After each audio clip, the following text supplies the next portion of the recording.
Hey guys, and welcome to the Working Money channel. Stock Money Lizards here on Twitter, bringing up another interesting trend pattern, guys, that we're starting to see on the Bitcoin chart. So Bitcoin is surprisingly strong and forming a bull flag. It's even likely we see something like in 2019. Now, he brings up this chart here, this pattern, and he's taken the chart from 2023. Look at this pattern. I'm going to bring up the chart in a sec in the live chart, but take a look at this pattern. This is very similar pattern to what we saw in 2019 before we continued to move up. I know there have been a lot of people that have been wondering, is this a bull trap? Are we really going up further? This is Bitcoin on the daily, guys. Let me throw it on the hourly, and you guys can see that accumulation pattern. Over the last few days now, since about January the 9th or 10th, we have seen a strong move up for Bitcoin.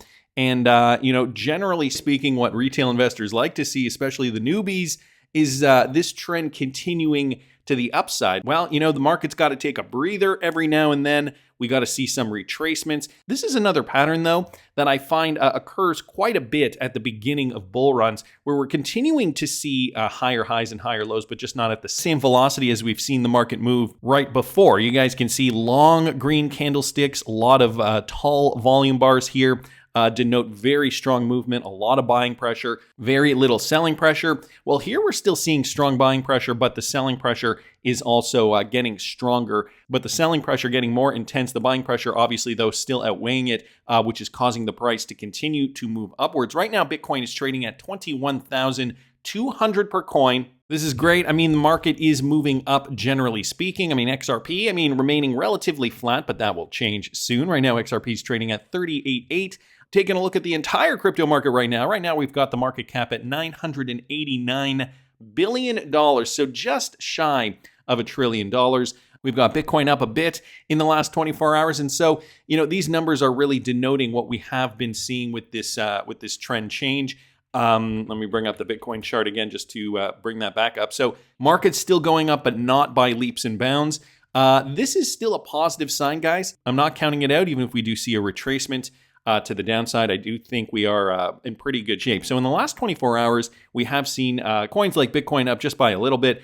Same with Ethereum, only up 0.5%. XRP is up 0.37. But you guys can see in the last 7 days, those numbers have been extraordinary. 21.6% for Bitcoin in the last 7 days. Ethereum up 18.03. XRP up 7.47.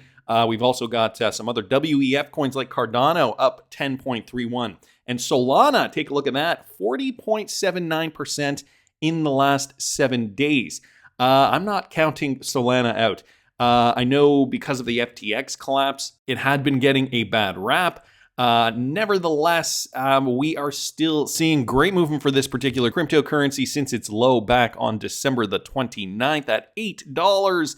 It is now up over 182% in what is looking like to be forming a nice tight bullish pennant pattern up here. So that's just another cryptocurrency, a WEF coin that I have set my sights on. Taking a look at other cryptos like VeChain's also doing fairly well.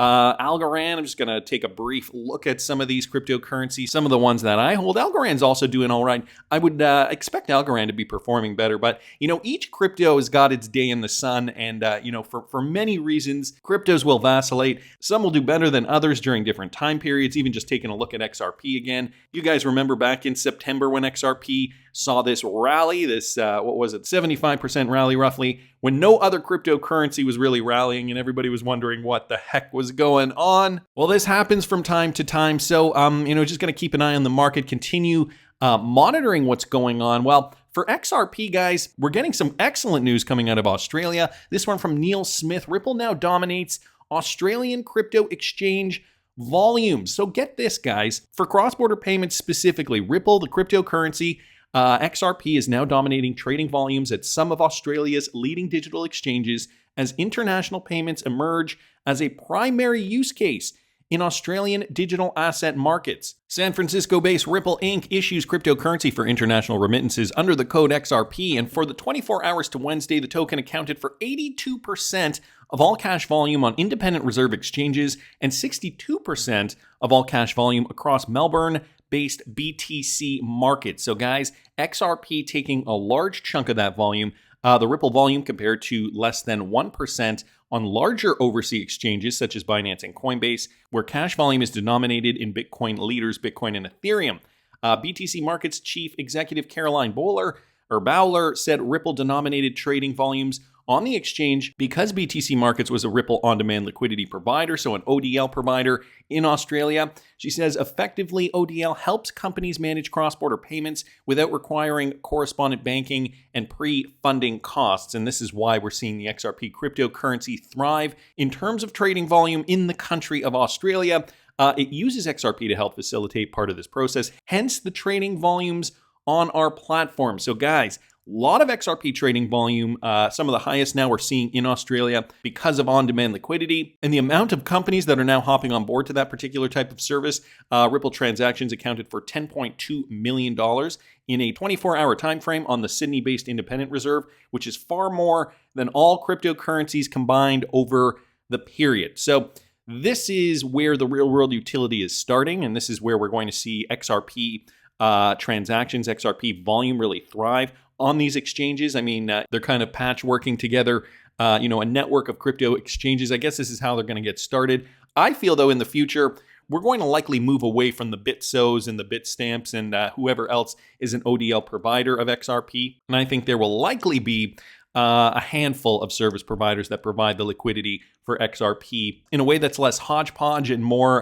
refined, I guess you could say. But, it comes with time. It's still very early in this. Nevertheless, great news coming out of Australia. Thanks to Neil Smith for posting that. Also wanted to bring this up, guys, from the Cryptic Poet with regards to VeChain partner CAFA. They revealed that China has implemented some new legislation. This has to do with agricultural products.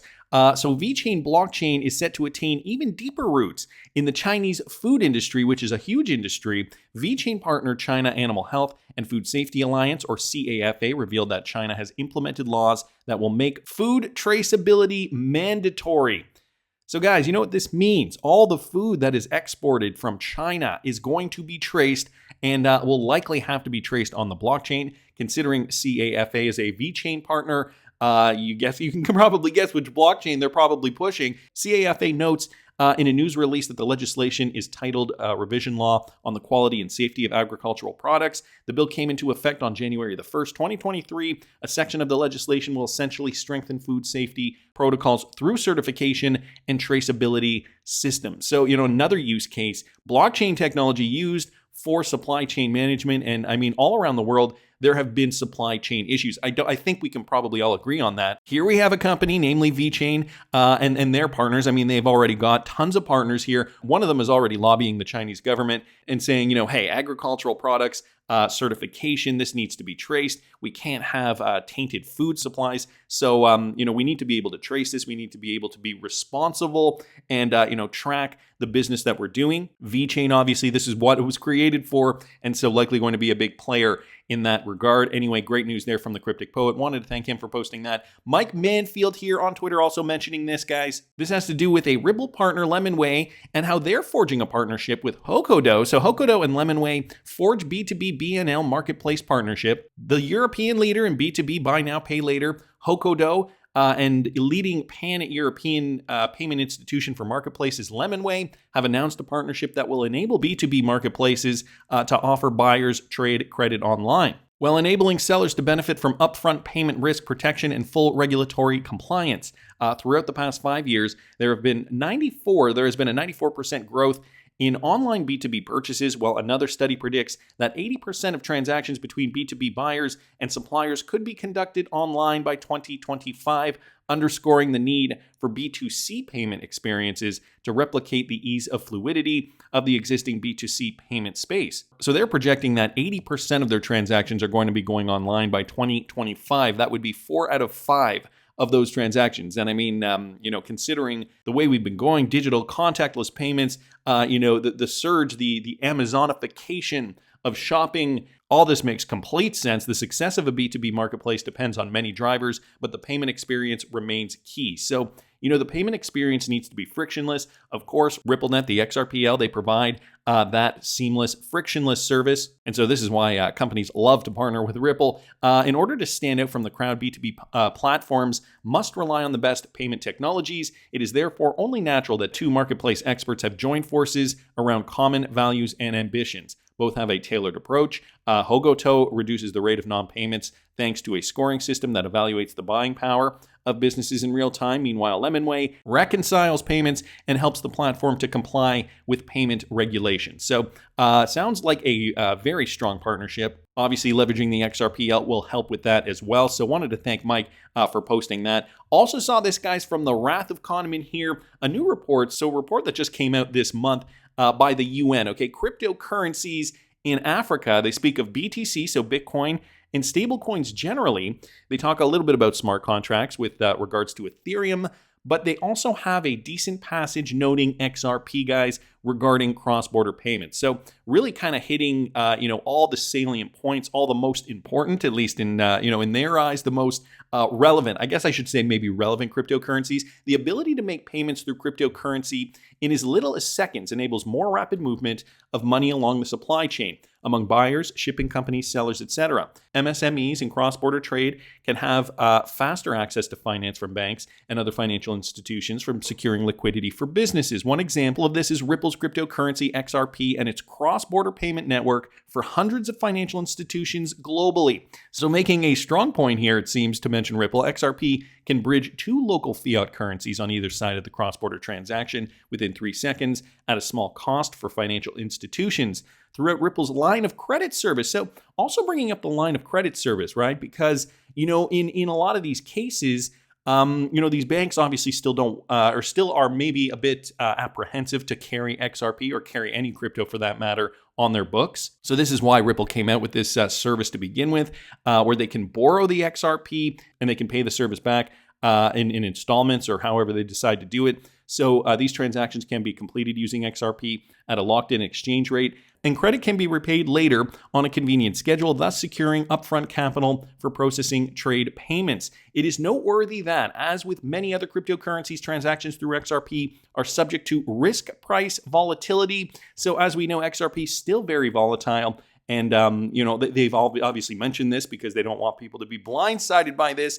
Although the fast transaction speed, and this is great because this is the caveat here, because of the fast transaction speed, that can buffer such risk to some extent. One potential approach to hedging such a risk is the development of cryptocurrency derivatives, for example, forwards, futures, options, swaps, etc. For institutional market players, the derivatives market is still small but growing. For instance, CME Group, based in the US, has developed a suite of cryptocurrency risk management products, including Bitcoin futures and options, micro Bitcoin futures, Ether futures, and options, and micro Ether futures. And BitMEX, based in the Seychelles, offers perpetual swaps and futures contracts for a range of cryptocurrencies. So down in that last passage, they talk a little bit about other cryptos. But, the main one, XRP, for cross-border transactions, this is the one that they are highlighting here in this particular paper for payments, specifically cryptocurrency in Africa. And this is a UN paper, so published by the United Nations, guys. Why are we not surprised? XRP really going to see a lot of transactional volume moving forward, and we're right at the precipice of this. I mean, even watchdogs from the Consumer Federal Protection Bureau are also noting this, and they're saying that, the SEC, saying it in not so many words, but kind of saying it, without saying it, you know what I mean? That the SEC is kind of getting in the way. So these guys came out with a statement. This is coming from XRP Crypto Wolf here. So these guys are the Consumer Financial Protection Bureau. And you guys can see down here, they are a government agency. They have a .gov website, consumerfinance.gov. The Consumer Financial Protection Bureau is an agency in the United States government responsible for consumer protection in the financial sector. So this is specifically what they focus on. And guys, get what they said here, okay? The U.S. Consumer Financial Protection Bureau, which is tasked with overseeing a hodgepodge of financial service providers, including payment companies, appears to be taking a fresh look at crypto regulation despite earlier inertia. And here's a quote from agency director Rohit Chopra. He said, crypto is now becoming a vehicle of choice. This is what he told the progressive think tank Americans for Financial Reform last month, noting the potential for fraud that could occur in the sector. He goes on to say, I really want to be sure that we are thinking about digital currencies in the context of real-time payments. So not trading, not spec, real-time payments, and we know which cryptocurrency facilitates real-time payments. In congressional testimony and elsewhere, Chopra has highlighted the prospect of payment stablecoins, for example, as a CFPB domain. So, there's also stablecoins, real-time payments domestically. But for those cross-border transactions, obviously you need to leverage the power of XRP to source for that liquidity. Although he's always careful not to push the bounds of the agency's authority in the crypto universe and avoids treading on the toes of the older, larger Security and Exchange Commission. Just weeks after those comments, Chopra answered no when asked by Bill Huizenga if the agency was planning more crypto enforcement after a November analysis of consumer complaints about crypto scams that drew attention from lawmakers. So these guys are on top of it. It sounds like they are laser focused on the utility of cryptocurrencies and why we really should be utilizing cryptocurrencies in a real world setting. Not for the spec trade, not for the retail investor, not for pretend store of value like there is in Bitcoin, but for the real world utility. It goes on about the Nexo case down here, and I will link this in the description of the video if you guys want to read the full thing.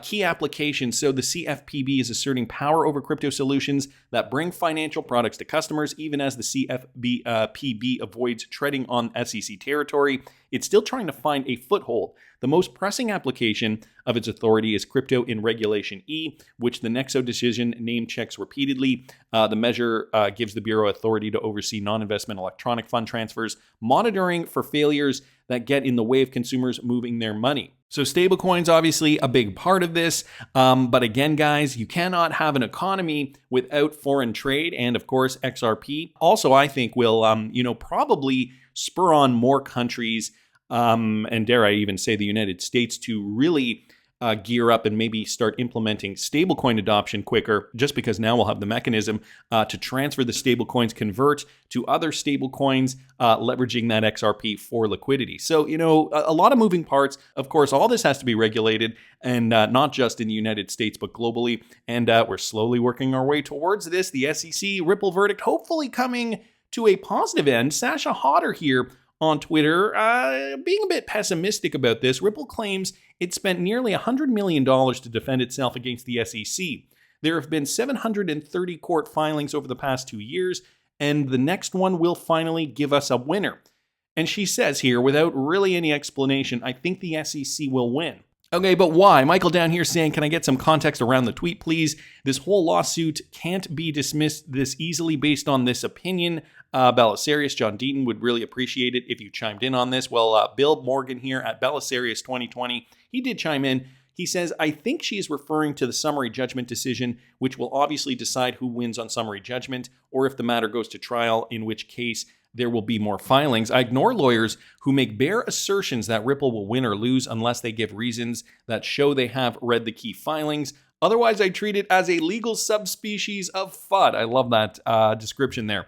I don't know how many of the 730 filings Sasha Hodler has read, so I have no view on her view or reasoning. I know John Deaton, Jeremy Hogan, Freddie Riz, and James K. Filan have read a lot of the material filed, and they haven't predicted a Ripple loss. So all things we have to keep in consideration, right? We've got our own lawyers in the space, 5 really talented individuals who have been following this case for the XRP community very closely. And, basically, they're all stating we have a pretty good case. As I always tell my clients, Bill continues, when they ask me who will win, I can give you a reasoned opinion or best guess, but only one person's opinion counts at the end of the day, and it isn't mine. So that is something else that we have to consider, right? The judge is really the one at the heart of this, and she is going to be the one who decides XRP hodler's fate. So Yassine Bobarak here also posted this. XRP is at a crossroads. Its path will be defined any day between now and March 31st. So we do have that timeline too, right? First quarter of 2023. This is what, most of the XRP community lawyers have been predicting. It will come in the form of a summary judgment decision in a case filed unjustly against it. Let destiny unfold.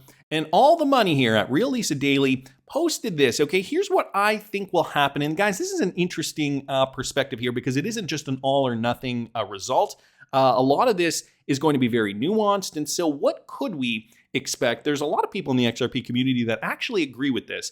Okay, so here's what she thinks will happen. Judge Torres makes her decision, calls the attorneys to disclose her decision. Before it's written in the books, the parties will have a chance to settle in order to show both as winners. So, almost like a participation trophy for both teams. Nobody loses, everybody wins. The SEC wants sales between 2013 and 2015 before the FinCEN judgment, because we know FinCEN did judge on XRP post 2015. Although that hasn't really been brought up in this case, from my understanding. But I mean, the XRP community's talked about it quite a bit.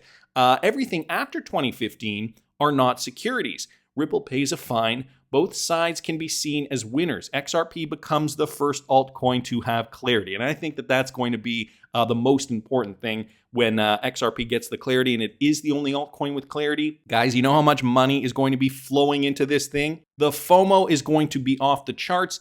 John Wick also responding, he says, that's exactly the way I believe it'll pan out as well, Lisa. Yaper down here saying this is exactly how it will go down. Rich Okuro saying couldn't have been done 2 years ago. Lisa Daly saying leverage is essential. So, you know, there had to be a fight. We couldn't let Ripple go down without one, at least according to the SEC.